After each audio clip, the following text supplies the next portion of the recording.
जय हिंद दोस्तों, मैं गगनदीप आप सभी का स्वागत करता हूं proud group of NCC YouTube channel पर। और अगर आप एनसीसी ए बी या सी सर्टिफिकेट का एग्जाम देने वाले हैं तो ये वीडियो आपके लिए वेरी वेरी वेरी इंपॉर्टेंट है, क्योंकि इस वीडियो के अंदर हम डिस्कस करने वाले हैं best 50 question for your NCC A B and C certificate examination. इस वीडियो में हमने 50 ऐसे क्वेश्चंस को कलेक्ट किया है जो आपके एनसीसी के एग्जाम में बार बार पूछे जाते हैं। तो ये क्वेश्चन तो आपको जरूर याद करके जाने अपने एग्जाम से पहले। और क्वेश्चन नंबर 40 से लेके क्वेश्चन नंबर 50 तक जो हमने क्वेश्चन यहाँ पे इंक्लूड किए गए हैं वो मोस्ट रिपीटेटिव क्वेश्चन है आपके एनसीसी एग्जाम के लिए, इसीलिए आपको इस वीडियो को एंड तक देखना है। और आज की क्लास का जो सबसे पहला क्वेश्चन है, क्वेश्चन नंबर 1, वो ये है कि नॉर्थ, हमारे जो उत्तर जो होते हैं वो कितने प्रकार के होते हैं। तो उत्तर टोटल 3 प्रकार के होते हैं। कौन कौन से होते हैं? एक होता है ट्रू नॉर्थ, दूसरा होता है मैग्नेटिक नॉर्थ, तीसरा होता है ग्रिड नॉर्थ। हिंदी में अगर हम बात करें तो वास्तविक उत्तर, चुंबकीय उत्तर और ग्रिड उत्तर। क्वेश्चन नंबर 2, मैप सेट करते समय कंपास को मैप की किस रेखा पर रखा जाता है? तो मैप को सेट करते समय कंपास को मैप की मैग्नेटिक यानी कि काली रेखा पर रखा जाता है।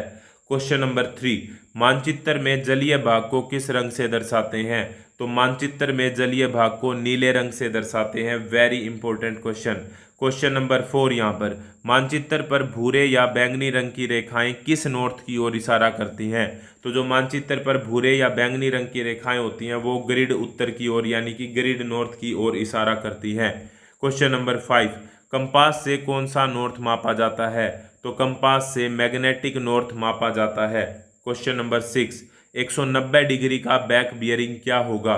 तो 190 डिग्री का बैक बियरिंग 10 डिग्री होता है। क्वेश्चन नंबर 7, कंपास कितने प्रकार के होते हैं? तो कंपास जो होते हैं वो 2 प्रकार के होते हैं, एक ड्राई कंपास होता है और एक लिक्विड कंपास होता है। एनसीसी में हम कौन सा कंपास यूज करते हैं? लिक्विड कंपास यूज करते हैं। नेक्स्ट क्वेश्चन की तरफ हम बढ़ते हैं। हमारा नेक्स्ट क्वेश्चन है, सर्विस प्रोटेक्टर कितने प्रकार के होते हैं? तो सर्विस प्रोटेक्टर टोटल 3 प्रकार के होते हैं। Next question, question number 9। Question number 9 हमारा यहाँ पे क्या है कि मैप रीडिंग के दौरान कौन से सर्विस प्रोटेक्टर का प्रयोग किया जाता है? तो मैप रीडिंग के दौरान आयताकार सर्विस प्रोटेक्टर का प्रयोग किया जाता है। क्वेश्चन नंबर 10, सर्विस प्रोटेक्टर का आकार बताओ। तो सर्विस प्रोटेक्टर का जो आकार होता है वो होता है 6 इंच गुणा में 2 इंच। कितना होता है? 6 इंच उसकी लंबाई होती है, 2 इंच क्या होती है? चौड़ाई होती है। नेक्स्ट क्वेश्चन नंबर 11, जो हमारे कन्वेंशनल साइन होते हैं यानी कि जो रूढ़िवादी चिन्ह होते हैं वो कितने प्रकार के होते हैं? तो कन्वेंशनल साइन 2 प्रकार के होते हैं, एक होता है हमारा सर्वे साइन और दूसरे क्या होते हैं? Military sign. तो कन्वेंशनल साइन कितने प्रकार के होते हैं? 2 प्रकार के होते हैं। क्वेश्चन नंबर 12, ग्रिड रेखाएं किसे कहते हैं?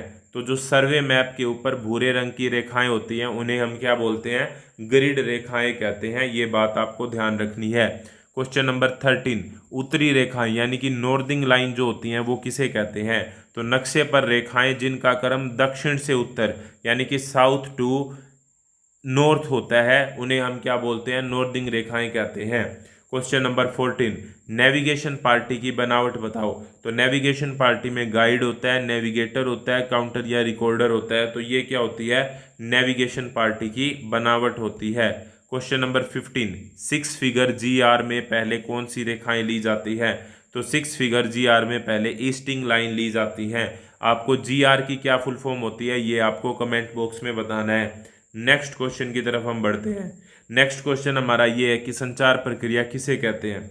तो बातों, विचारों और सूचनाओं को आपस में आदान प्रदान करने की प्रक्रिया को संचार प्रक्रिया कहते हैं। दोबारा से सुनो, बातों, विचारों और सूचनाओं को आपस में आदान प्रदान करने की प्रक्रिया को क्या बोलते हैं? संचार प्रक्रिया कहते हैं। Question number 17, radio telephony information कितने प्रकार की होती है? तो रेडियो टेलीफोनी इंफॉर्मेशन कुल 3 प्रकार की होती है। नेक्स्ट क्वेश्चन नंबर 18, नई सूचना तकनीकी के कोई 5 घटक बताओ। तो नई सूचना तकनीकी के 5 घटक है computer, internet, intranet, telnet, gopher आदि।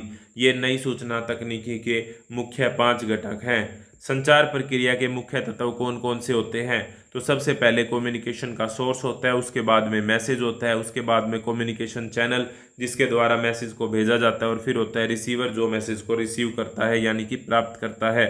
संचार की विधियां बताओ, तो संचार की दो प्रमुख विधियां हैं, संस्थागत संचार विधि और असंस्थागत संचार विधि। पैदल सेना द्वारा इस्तेमाल होने वाले संचार के साधन बताओ, तो net radio, line communication, radio relay और डीआर इत्यादि पैदल सेना के द्वारा इस्तेमाल होने वाले संचार के साधन हैं। नेक्स्ट क्वेश्चन की तरफ हम बढ़ते हैं। क्वेश्चन नंबर 22, रेडियो टेलीफोनी पर बोलने का ढंग बताओ। तो रेडियो टेलीफोनी पर बोलने के लिए हम RSVP वर्ड को यूज करते हैं। अगर पूछा जाए कि RSVP की फुल फॉर्म क्या होती है, तो R से रिदम, S से स्पीड, V से वॉल्यूम और P से पिच, ये क्या होती है, RSVP की फुल फॉर्म होती है। क्वेश्चन नंबर 23, ऑब्स्टेकल कोर्स में कैडेटों द्वारा कितनी बाधाएं पार करनी होती हैं। तो ऑब्स्टेकल कोर्स में कैडेटों द्वारा कुल 10 बाधाएं पार करनी होती हैं। क्वेश्चन नंबर 24, स्ट्रेट बैलेंस की ऊंचाई कितनी होती है। तो स्ट्रेट बैलेंस की ऊंचाई होती है 1.5 feet. Next question, question number 25, high वाल की ऊंचाई कितनी होती है। तो हाई वाल की ऊंचाई यहाँ पे होती है 6 फीट। तो अब हमने यहाँ पे कवर किए 1 से लेके 25 क्वेश्चन। एक इंपॉर्टेंट इंफॉर्मेशन मैं यहाँ पे दे देता हूँ कि ये जिस भी PDF से आप पढ़ रहे हैं ये क्वेश्चन, ये सारे के सारे इंपॉर्टेंट क्वेश्चन हैं जिनकी एक अलग से PDF तैयार की गई है, जिसके अंदर आपको NCC के प्रीवियस ईयर क्वेश्चन मिलेंगे, वन लाइनर क्वेश्चन मिलेंगे। इसके अलावा NCC की जितनी भी फुल फॉर्म है उनको अलग से इकट्ठा किया गया है। इसके अलावा NCC की फुल फॉर्म के साथ जो इंपॉर्टेंट डेज आपके एग्जाम में पूछे जाते हैं, सही मिलान आपके एग्जाम में पूछे जाते हैं, उसके अलावा जो फिल इन दी ब्लैंक्स आपके एग्जाम में पूछे जाते हैं। कहने का मतलब आपको भारी भरकम किताबें पढ़ने की कोई ज़रूरत नहीं है। आप सिर्फ NCC नोट्स इन हिंदी के नाम से ये नोट्स बनाए गए हैं। आप सिर्फ इन NCC के नोट्स को पढ़ के भी आपके एग्ज़ाम के अंदर बहुत ही अच्छा स्कोर कर सकते हैं, क्योंकि कई सालों के पेपर में से जो इम्पोर्टेंट क्वेश्चन है उनको सेलेक्ट करके ये PDF तैयार की गई है। तो अगर आप इस PDF को ख़रीदना चाहते हैं तो ये हमारा WhatsApp नंबर है, इसके ऊपर आप हमें मैसेज कर सकते हैं और इस PDF को ले सकते हैं। ये जो WhatsApp का नंबर है आपको डिस्क्रिप्शन में भी मिल जाएगा। इसके अलावा आप हमारी ऐप प्राउड डिफेंस एकेडमी के नाम से जो हमारी ऐप है, उस ऐप का लिंक आपको डिस्क्रिप्शन में मिल जाएगा। उस ऐप को डाउनलोड करके भी आप अपनी तैयारी को बेहतर कर सकते हैं और यहाँ पर जो कोर्सेज हैं उनके अंदर एनरोल हो सकते हैं। तो चलिए बढ़ते हैं नेक्स्ट क्वेश्चन की तरफ। हमारा नेक्स्ट क्वेश्चन क्या है यहाँ पर कि रैंप बाधा की ऊंचाई कितनी होती है। तो रैंप बाधा की जो ऊंचाई होती है वो होती है 4 फीट और 6 inch. Question number 27, zigzag balance बाधा पर कैडेट को कितनी दूरी तक चलना होता है। तो जिगजैग बैलेंस बाधा पर कैडेट को 30 फीट की दूरी तक चलना होता है। क्वेश्चन नंबर 28, किन्हीं 5 बाधाओं के नाम बताओ। तो ऑब्स्टेकल ट्रेनिंग का वेरी इंपॉर्टेंट क्वेश्चन है, ये क्वेश्चन आपके एग्जाम में बिल्कुल पूछा जा सकता है। तो कोई 5 बाधाएं आपको बतानी है। तो straight balance, zigzag balance, high valve, double ditch और राइट हैंड वोल्ट। वैसे अगर पूछा जाए कि ऑब्स्टेकल कितनी ऑब्स्टेकल ट्रेनिंग होती है NCC कैडेट्स के लिए, तो टोटल 10 होती हैं। ये बात आपको ध्यान रखनी है। क्वेश्चन नंबर 29, ऑब्स्टेकल ट्रेनिंग के दौरान सबसे पहली बाधा कौन सी होती है। तो सबसे पहली बाधा होती है स्ट्रेट बैलेंस। स्ट्रेट बैलेंस, ये बात आपको याद रखनी है। क्वेश्चन नंबर 30, 0.22 इंच राइफल का वजन बताओ। तो 0.22 इंच जो राइफल होती है उसका वजन होता है 6.2 ounce. Very important question. 0.22 inch जो राइफल है उसकी मजल वेलोसिटी कितनी होती है। तो 0.22 इंच राइफल की मजल वेलोसिटी होती है 1030 फीट प्रति सेकंड। क्वेश्चन नंबर 32, 0.22 राइफल की सफाई की चिंदी का साइज कितना होता है। तो 4 गुणा में 3/4 इंच क्या होता है, 0.22 राइफल की चिंदी का साइज होता है। क्वेश्चन नंबर 33, 7.62 mm SLR की कारगर रेंज कितनी होती है। तो 7.62 mm SLR की कारगर रेंज होती है 300 गज। आपसे पूछा जा सकता है कि SLR की फुल फॉर्म क्या होती है। तो SLR की फुल फॉर्म होती है सेल्फ लोडिंग राइफल। क्या होती है भाई, सेल्फ लोडिंग राइफल। ये क्या होती है, SLR की फुल फॉर्म होती है। नेक्स्ट क्वेश्चन है यहाँ पे 7.62 mm SLR की मैगजीन में कितने राउंड भरे जाते हैं। तो SLR की मैगजीन के अंदर 20 राउंड भरे जाते हैं। अगर आपसे LMG में पूछा जाए तो 30 राउंड भरे जाते हैं। ये भी आपको ध्यान रखना है। LMG की फुल फॉर्म क्या होती है। तो LMG की फुल फॉर्म होती है लाइट मशीन गन। क्या होती है भाई, light machine gun. Very important question, कई बार एग्जाम में पूछा गया है। नेक्स्ट क्वेश्चन है यहाँ पे 7.62 mm SLR की सेफ्टी कैच में कितनी पोजीशन होती है। तो सेफ्टी कैच में टोटल 2 पोजीशन होती है, एक S पोजीशन और एक R पोजीशन। आपको इनकी फुल फॉर्म बतानी है कि S पोजीशन का क्या मतलब होता है और R पोजीशन का क्या मतलब होता है। जिसका भी कमेंट बिल्कुल करेक्ट होगा और जो सबसे पहले जवाब देगा उसके कमेंट को पिन किया जाएगा और लव दिया जाएगा, यानी कि हार्ट दिया जाएगा। नेक्स्ट क्वेश्चन है यहाँ पे क्वेश्चन नंबर 36। 7.62 mm SLR की मजल वेलोसिटी कितनी होती है। तो ये होती है 2700 फीट प्रति सेकंड। अभी अभी हमने देखी थी 0.22 की अगर पूछते हैं तो होती है 1030 फीट प्रति सेकंड, और यहाँ पर पूछी गई है SLR की, तो SLR की होती है 2700 फीट प्रति सेकंड। मैंने साथ में रख दिए ये ताकि आपको कंफ्यूजन ना हो। नेक्स्ट क्वेश्चन है यहाँ पे 5.56 mm इंसास राइफल की कारगर रेंज बताओ। तो इंसास INSAS इसकी भी फुल फॉर्म होती है। आई से होता है इंडियन, एन से होता है न्यू, एस से होता है स्मॉल, ए से होता है आर्म्स और एस से होता है सिस्टम। तो इंसास यानी कि Indian new small arm system, ये इंसास की फुल फॉर्म होती है और इसकी कारगर रेंज होती है 400 मीटर। ये बात आपको याद रखनी है। Question number 38। 5.56 mm INSAS rifle की मैगजीन में कितने राउंड आते हैं। तो इंसास की मैगजीन में भी 20 राउंड आते हैं। नेक्स्ट क्वेश्चन है यहाँ पे 5.56 mm इंसास राइफल कौन से देश द्वारा बनाई गई है। तो इसके नाम की फुल फॉर्म से हमें पता चल रहा है, आई से इंडियन होता है, तो ये भारत देश यानी कि हमारे प्यारे देश भारत के द्वारा बनाई गई है। Next question number 40। फायरिंग करते समय कौन कौन सी पोजीशन है। तो फायरिंग करने की टोटल 4 पोजीशन होती है। लेटकर यानी कि लेइंग पोजीशन, बैठकर यानी कि सिटिंग पोजीशन, घुटने के बल यानी कि नीलिंग पोजीशन और खड़े होकर यानी कि स्टैंडिंग पोजीशन। तो ये 4 पोजीशन होती हैं फायर करने की। वेरी इंपॉर्टेंट क्वेश्चन आपको याद रखना है। Question number 41। 7.62 mm LMG की भरी मैगजीन का वजन बताओ। जब मैगजीन के अंदर बुलेट भरी होती है तो 7.62 mm जो LMG होती है उसकी भरी मैगजीन का वजन होता है 1.106 किलोग्राम।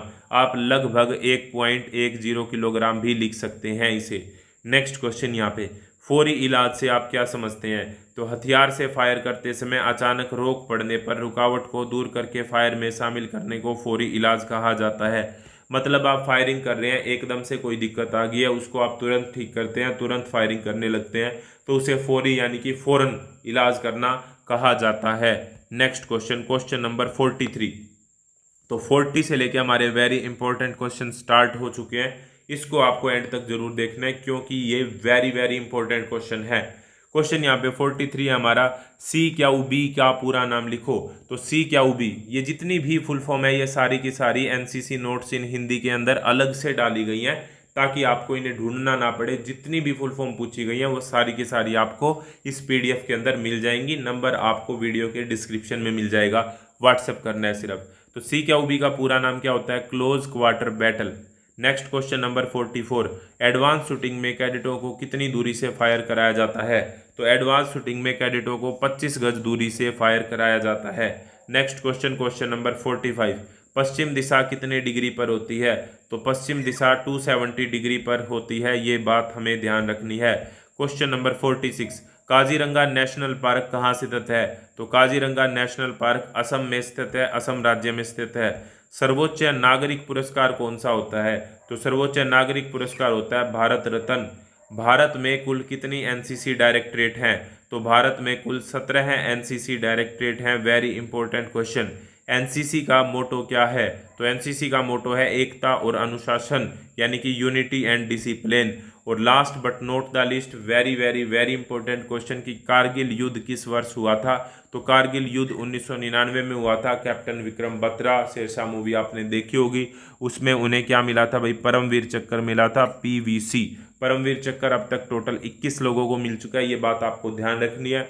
और परमवीर चक्र हाईएस्ट गैलेंट्री अवार्ड है इंडिया का। सबसे पहला परमवीर चक्र जो मिला था वो मिला था मेजर सोमनाथ शर्मा जी को।